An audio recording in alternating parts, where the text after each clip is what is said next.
जुड़ गए हैं जाने माने market expert Sunil Subramaniam. Sunil sir, बहुत शुक्रिया आपका समय देने के लिए। स्वागत है आपका 18 आवर्स स्वदेश पर। देखिए सर, वैसे तो कहा यही जाता है कि मार्केट को कभी टाइम नहीं करना चाहिए, लेकिन टाइम जब खराब हो तो डर तो लगता है सभी को।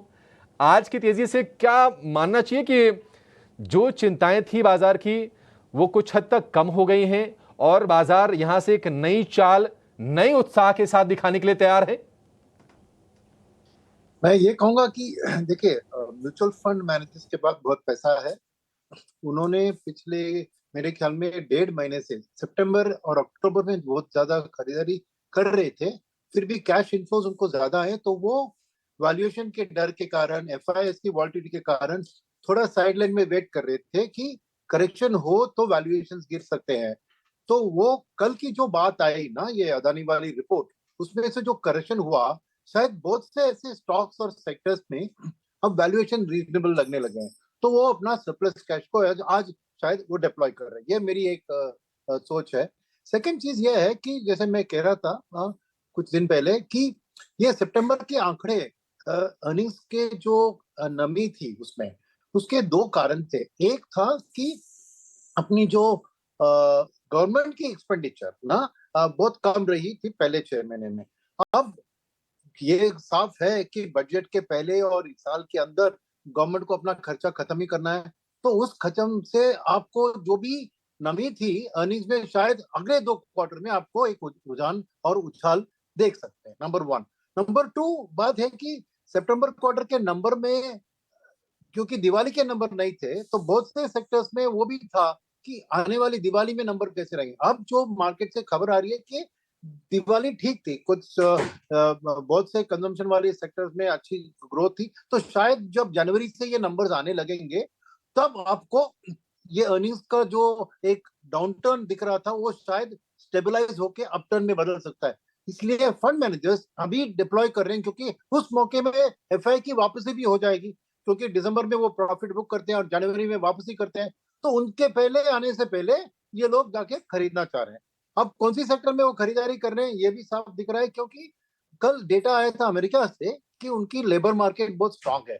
तो अगर वो बात है तो अमेरिकन इकोनॉमी की रिकवरी है, तो हमारी आईटी सेक्टर उसके ऊपर डिपेंडेंट है। और अगर अमेरिकन कंपनियां की आउटलुक अच्छी लगी तो नेचुरली आईटी की ऑर्डर बुक और इसके साथ डॉलर की स्ट्रेंथनिंग यानी रुपये की वीकनिंग भी आईटी के लिए सपोर्टिव है।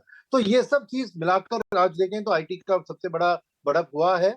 और बैंकिंग सेक्टर में खास मैं तो बुलिश रहा ही हूँ, क्योंकि वैल्यूएशन सभी जगह में देखें तो बैंकिंग में ही मोस्ट रीजनेबल थे कंपेयर टू अदर सेक्टर्स। इसलिए कल जो भी गिरावट हुआ बैंकिंग सेक्टर में, वो आज एक खरीदने का मौका बन गया फंड वाले के लिए। इसलिए आज की जो ग्रोथ है, मैं फंड मैनेजर्स का एक एलोकेशन कहूंगा कि उनको अभी वैल्यूएशन में तो ओवर वैल्यूएशन गिर गई है, अब रीजनेबल लग रहे हैं बहुत से सेक्टर्स में वैल्यूएशन, इसलिए वो अपना पैसा आज से डिप्लॉय करना शुरू कर रहे हैं। Good afternoon, Mansi this side. So good to have you with us. Sir, बाजार पर और सेक्टर स्पेसिफिक आपकी निगाह कहाँ पर है ये तो आपने बताया, लेकिन देखिए आज के सत्र में हर तरफ हरियाली ही हरियाली नजर आ रही है, लेकिन पिछले 5 हफ्तों से बाजार में जो मेजर डाउनफॉल्स भी हमने देखे हैं वो काफ़ी कॉन्शियस बना देते हैं, चाहे इन्वेस्टर्स हो या ट्रेडर्स हो उन्हें। अब एक सवाल ये भी है कि एफआईएस की बिकवाली तो लगातार जारी है, अग्रीड के बाजार में सेंटिमेंट्स संभलने की कोशिश करते हैं, लेकिन ये जो इकोनॉमिक इंडिकेटिव एक्शंस हैं ये सुधरते हुए कब दिखेंगे? क्योंकि एक तो एफआईएस की बिकवाली का दौर, अब इन्फ्लेशन की अगर बात करें तो आरबीआई की जो कंट्रोल लेवल्स है उससे ऊपर जा चुका है। यूएस फेड जो है उसने भी क्लियरली अपना स्टांस इंटरेस्ट रेट डिसीजन पर दिखाया है। सो नेक्स्ट क्रेडिट पॉलिसी में किस तरह के सेंटिमेंट्स आप देख रहे हैं? एफआईएस की तरफ से इकोनॉमिक इंडिकेटिव एक्शंस कब वापस आएंगे? देखिए, एफआईएस की रिटर्न में जनवरी मिडिल से देख रहा हूँ, क्योंकि दो चीज होंगे, वो छुट्टियों से वापस आएंगे शायद जनवरी के 1 हफ्ते के बाद, और दूसरी बात है कि नई अर्निंग सीजन जनवरी 10 तारीख से शुरू होगी यहाँ डोमेस्टिकली, तो उससे आपको एक आइडिया लगेगा कि उनके लिए कैलेंडर ईयर महत्वपूर्ण होता है।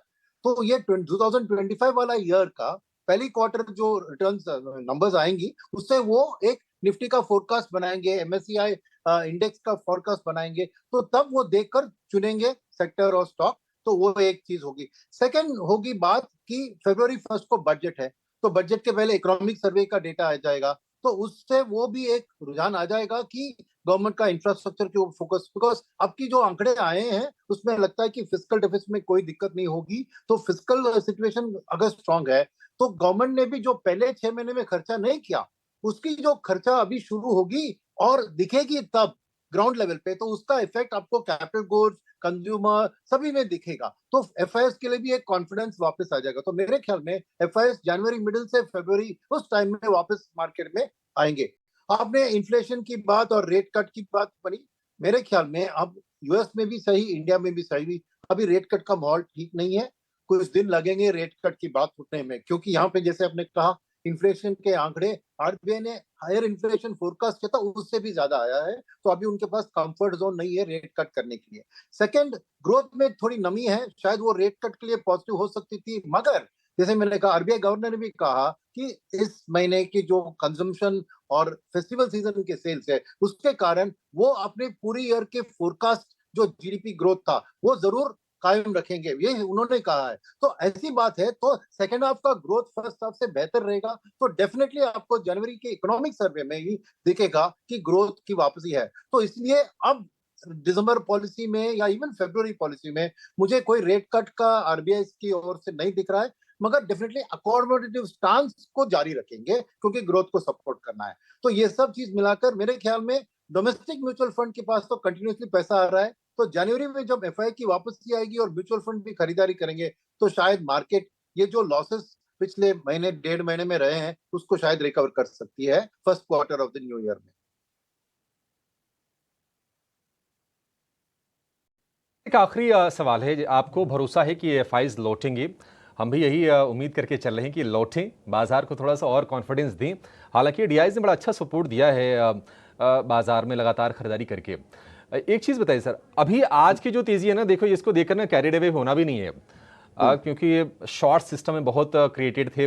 अब धीरे धीरे हम एक्सपायरी के नज़दीक जा रहे हैं, थोड़ी सी शॉर्ट कवरी का भी निश्चित तौर पर बाजार को सहारा मिल रहा होगा। आपका ये बताइए कि सेक्टर पर कन्विक्शन कहाँ पर है, कौन से सेक्टर को अभी फोकस में रखे चाहें और कहाँ पर इन्वेस्टमेंट हम थोड़ा सा बढ़ा सकते हैं?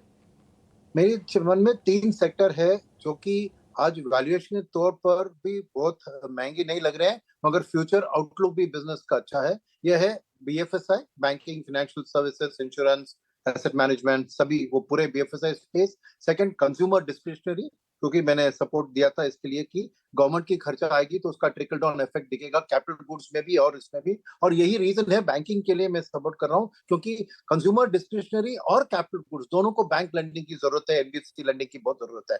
और तीसरी सेक्टर है आईटी, और इसका इंडिया के संबंधित नहीं है, मगर अमेरिका की ग्रोथ की वापसी और डॉलर की स्ट्रेंथन के कारण जो ट्रम्प के टर्म में हम एक्सपेक्ट कर सकते हैं, क्योंकि उधर भी अभी रेट कट का रुझान कम हो रहा है, तो नेचुरली डॉलर तो स्ट्रांग हो रहेगा थोड़े दिन के लिए, तो ये आईटी सेक्टर के लिए पॉजिटिव है। तो मेरे लिए बीएफएसआई, कंज्यूमर डिस्क्रिशनरी और आईटी, ये तीनों है टॉप सेक्टर पिक्स इस टाइम फ्रेम में।